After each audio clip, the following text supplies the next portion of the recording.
இளம்பெண் சுவாதி கொலை விசாரணையில் சென்னை உயர்நீதிமன்றம் 2 நாட்கள் கெடு விதித்திருப்பதால் குற்றவாளியை பிடிக்கும் முயற்சியில் காவல்துறையினர் தீவிரமாக ஈடுபட்டு வருகின்றனர். இதுபற்றி நமது செய்தியாளர் மணிகண்டனிடம் கேட்கலாம். மணிகண்டன், விசாரணை நிலவரம் இப்போ எந்த நிலையில் இருக்கு?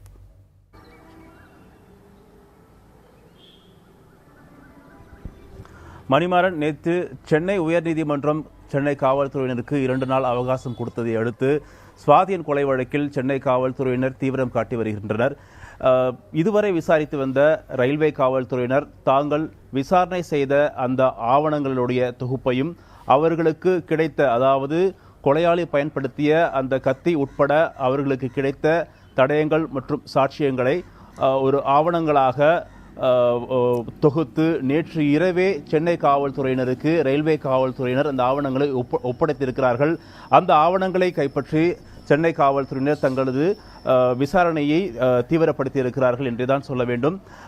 நேற்று எப்பொழுது சென்னை உயர்நீதிமன்றம் அறிவித்ததோ அப்பொழுதே அதற்கு முன்பாகவே தமிழக காவல்துறை தலைவர் அசோக்குமார் இந்த வழக்கை ரயில்வே போலீசாரிடமிருந்து சென்னை காவல்துறையினருக்கு மாற்றி அமைத்திருக்கிறார். அதன்படி நுங்கம்பாக்கம் காவல் உதவி ஆணையர் தேவராஜ் தலைமையில் 4 தனிப்படைகள் அமைத்து திருவல்லிக்கேணி துணை ஆணையர் பெருமாள் உடைய கண்காணிப்பில் இந்த தனிப்படைகள் இயங்க தொடங்கிவிட்டன. முதற்கட்டமாக சுவாதியினுடைய இல்லத்திற்கு சென்று ஒரு தனிப்படையினர் சுவாதியினுடைய பெற்றோரிடம் விசாரணை நடத்தினார்கள்.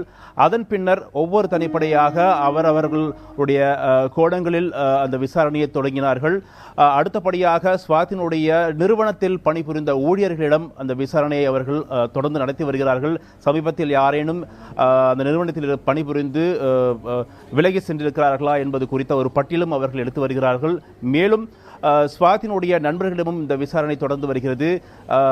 சிசிடிவி அந்த காட்சியில் கைப்பற்றப்பட்ட அந்த வாலிபருடைய புகைப்படத்தை வைத்து ஒவ்வொரு பகுதியிலும் அவர்கள் விசாரணை செய்து வருகிறார்கள். அது மட்டுமல்லாமல் கொலை சம்பவம் நடந்த நுங்கம்பாக்கம் ரயில் நிலையம் அருகில் உள்ள இளைஞர்கள் தங்கக்கூடிய மேன்ஷன்ஸ், லாட்ஜ் என்று சொல்லக்கூடிய அந்த தங்கும் விடுதிகளிலும் சூளைமேடு பகுதிகளில் உள்ள இது போன்ற இடங்களிலும் ஏதேனும் தகவல் கிடைக்கின்றனவா, சமீபத்தில் யார் யாரெல்லாம் தங்கினார்கள், யார் யாரெல்லாம் அங்கிருந்து வெளியேறினார்கள் போன்ற ஒரு பட்டியலையும் அவர்கள் எடுத்து வருகிறார்கள். அது மட்டுமல்லாமல் சுவாதி பயன்படுத்திய அந்த செல்போனுடைய தகவல்களை, அந்த உரையாடல்களை எடுத்திருப்பதாகவும் அதில் முக்கிய துருப்பு ஒன்று கிடைத்திருப்பதாகவும் சென்னை காவல்துறை நமக்கு தகவல் தெரிவித்திருக்கிறார்கள். மணிமாறன்.